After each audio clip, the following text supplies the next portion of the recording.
Mission Impossible Fallout. Mission Impossible 2. This Mission Impossible stars Tom Cruise, Harvey Keitel. Finally get to see that mustache on the screen that they were trying to erase. Ving Rhames, also starring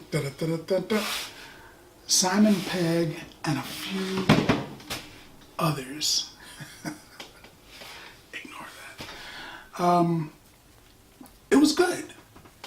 I was expecting less, but it was good. One of the reasons I knew it was going to be good is because they let Tom Cruise do what Tom Cruise does. If you go to see a movie starring Johnny Depp and you want to know if the movie is good, look and see if there are blades in the movie. Trust me on this.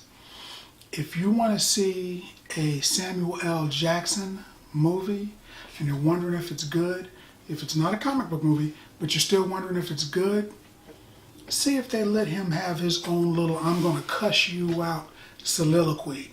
You know, I'm tired of these mother snakes on this mother plane. Something like that. Good movie. If you want to see a good Denzel movie, there's got to be a point where he's face to face looking somebody, Jake. He's got to have that one-on-one with somebody, and then he has to smooth walk away from it. It's going to be a hit. If you want to know if there's a good movie with Tom Cruise in it, let Tom Cruise run. He's going to run this way. He's going to run that way. He's going to run towards the camera. He's going to run away from the camera. He's in pretty good shape. He's like 60 or whatever. I don't know, 50 something. I don't know how old he is. But he's in good shape. That dude runs fast everywhere. And I'm not talking about like Forrest Gump running, you know, at an even jog from one end of the country to another, which is pretty impressive. I'm talking about a full-on sprint, and they make it look like he's sprinting for like a mile. This dude is in shape. Even if he only ran, you know, maybe a few seconds before and after each one of those clips, this dude still ran full speed a lot. That's his thing, man. That's his thing. Think about it. Look at all the movies that he's done where he gets to run. Those are their hits. That's his thing. It's his bag. Let Tom Cruise do what Tom Cruise does. And it looks like he's doing a lot of his own stunts too. Man, they got a lot of pretty good close-ups of him doing stuff, unless they got like a Tom Cruise mask. But about the show, there's a lot of things that happen in it. I mean, if you've seen a lot of spy movies, you know, Mission Impossible, and whatever else, you know, James Bond, Charlie's Angels, so forth, so on. If you've seen a lot of like spy movies, the formulated kind, then you're going to be able to pick out a few things in this movie that happens that you're going to say to yourself, I thought that was going to happen. A few things are fairly cookie cuttered. I'm not saying it didn't work, but I'm saying you look at it and you're saying to yourself, oh, I was expecting it. I knew that was going to happen. And it does. I don't want to give it away, but there's a few things that you're going to be like, they didn't know that was going to happen.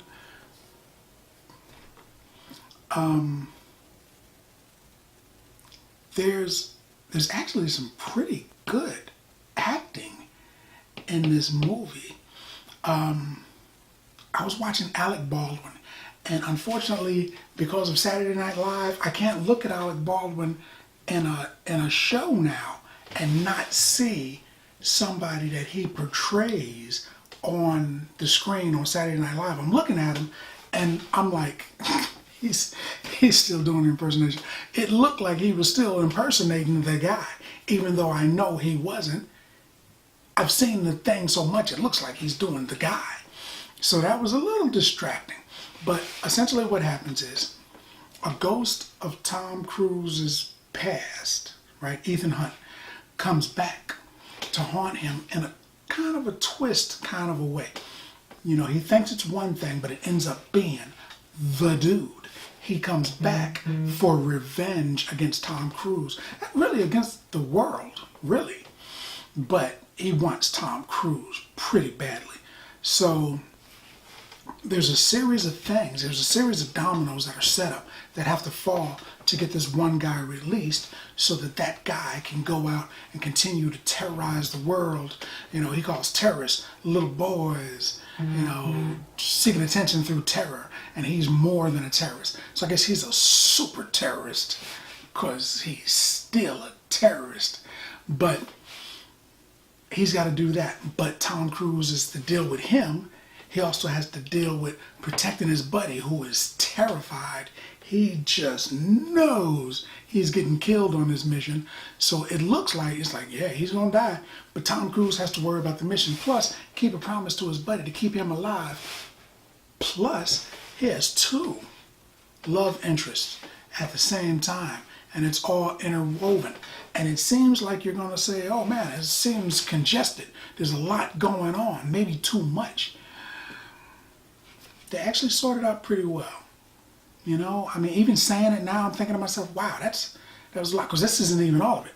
You know, they still got the chases, they still got a motorcycle run, they still got stuff blowing up, they got lots of people getting shot, they got at least 4 or 5 really good hand-to-hand fights. They had some pretty good fist fights in this movie.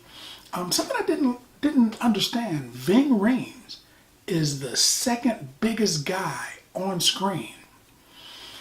And he didn't punch nobody. He just sat behind the desk typing, you know.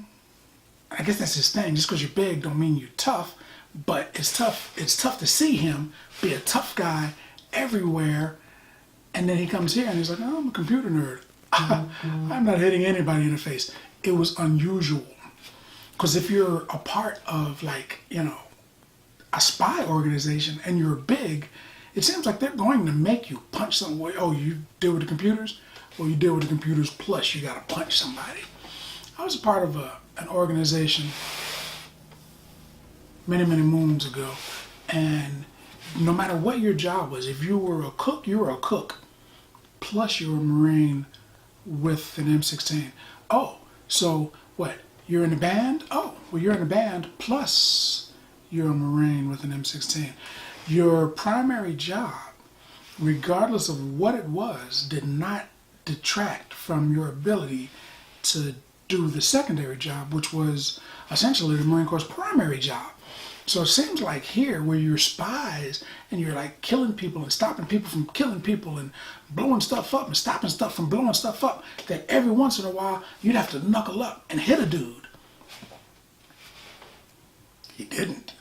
That was, I mean, the whole movie, I was like, well, he's the second biggest guy here. Clearly, he's going to choke somebody out or push a dude down the stairs or at least smack somebody. Nothing. Nothing. But this was entertaining. Tom Cruise has found his stroke with this movie, the whole spy thing. He's good at it.